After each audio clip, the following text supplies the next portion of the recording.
Shalom, shalom, shalom. Selamat pagi dan selamat hari Minggu.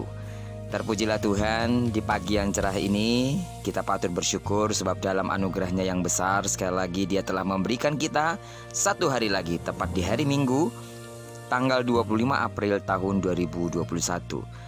Sebagaimana Tuhan telah memberkati tidurnya kita sepanjang malam ini, maka kita percaya bahwa sepanjang hari ini sampai terbenamnya matahari di tanggal 25 April ini, Tuhan akan terus menyatakan kuasa namanya sebagai Allah yang menyertai, melindungi, dan Allah yang pasti memberkati kita. Amin.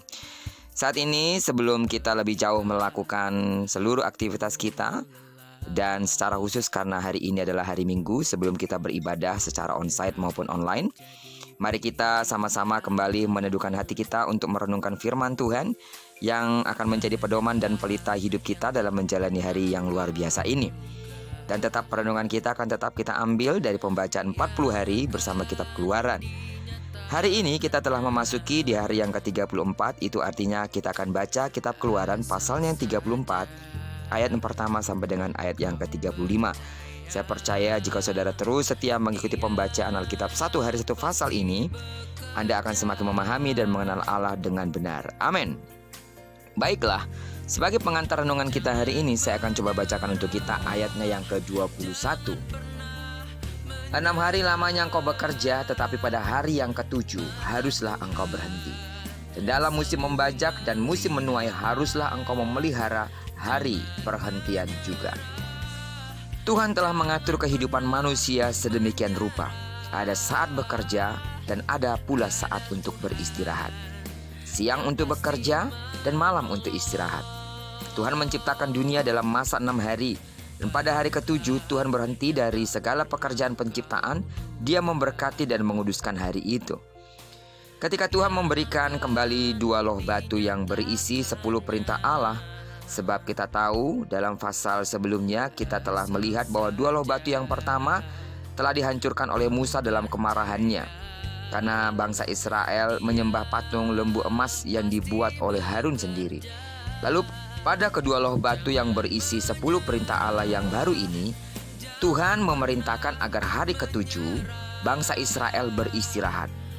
Pada hari itu umatnya harus berhenti dari segala pekerjaan rutin, dan sebagai gantinya mereka beribadah kepada Tuhan. Dan itu besok akan kita lihat pada pasalnya yang ke-35.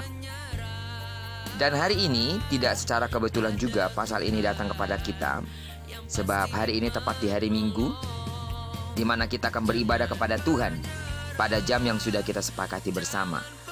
Tahukah saudara bahwa sebenarnya selain sebagai hari ibadah, Tuhan menjadikan Sabat atau hari ke-7 demi keuntungan manusia sendiri, yaitu agar manusia dapat beristirahat.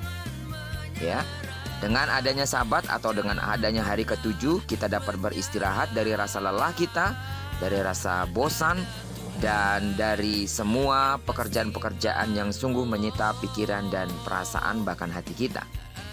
Dan nas hari ini mengajarkan bahwa Tuhan memerintahkan kita berhenti bekerja pada hari yang ke-7 atau pada hari Sabat, meskipun dalam musim membajak dan menuai.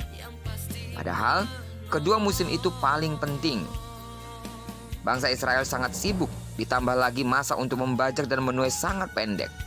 Pada saat musim berganti, misalnya ketika hujan musim semi berlalu, maka kesempatan untuk membajak dan menanam akan berlalu pula. Mereka harus kerja cepat dan giat. Setiap detik sangat berharga. Rugi rasanya melewatkan satu hari tanpa bekerja. Banyak orang Kristen tidak menganggap serius hari istirahat. Ketahuilah satu hal, bahwa Tuhan sedih melihat ketika kita lebih mengutamakan materi daripada hubungan dengan dirinya. Betapapun banyak kesibukan kerja, besarnya order atau lakunya dagangan kita mungkin tidak bisa ditawar. Soal kehilangan keuntungan pada hari itu tidak seharusnya menjadi alasan. Materi bukan segala-galanya. Kita tidak akan bertambah kaya jika tetap bekerja pada hari Sabat. Kita juga tidak akan menjadi miskin jika pada hari itu kita tidak bekerja. Karena itu utamakan ketaatan kepada Tuhan. Dahulukan kecintaan kepada Tuhan Yesus lebih daripada kecintaan pada materi. Beribadahlah, sembah, puji, dan dengarkanlah apa yang Dia ingin katakan kepada kita melalui firman-Nya. Dan ingat, situasi pandemi ini tidak boleh jadi alasan kita untuk berkata, besok-besok saja saya bisa melihat tayangan YouTube kok. dan mencuri-curi waktu di saat bekerja dan beribadah secara mandiri. Ingat, Tuhan memerintahkan kita untuk menyediakan hari, waktu secara khusus untuk beristirahat dari semua kesibukan dan urusan duniawi kita, dan menggantikannya dengan kegiatan yang fokusnya pada hal rohani kita, beribadah, menyembah, dan memuji Dia. Tidak penting apakah kita akan beribadah atau bersahabat secara online atau onsite, yang terpenting adalah ketaatan kita. Mungkin kita tidak bersedia libur ketika pasangan kita meminta kita, atau bahkan ketika bos kita meminta kita untuk mengambil cuti. Tetapi sekali lagi bahwa kita harus beristirahat. Kita harus beribadah di hari ke-7, bersahabat karena Allah yang memerintahkannya. Karena itu, bekerjalah dengan segiat-giatnya, namun ingatlah pula bahwa saudara harus beribadah pula dengan sebaik-baiknya, demi masa depan di kehidupan sekarang ini, dan terlebih untuk kehidupanmu yang akan datang. Amin. Karena itu mari kita manfaatkan hari ini sebagai hari perhentian kita dari segala kesibukan kita. Berikan waktu sejenak, berikan perhatian sejenak, fokus kepada Tuhan, beribadah kepadanya dengan segenap hati, karena ini perintah Tuhan. Kiranya perenungan kita hari ini akan mengingatkan dan menyemangati roh kita, agar kita tahu melakukan apa yang seharusnya kita kerjakan sebagai orang yang telah menerima kasih karunia dari Allah. Tuhan Yesus memberkati kita.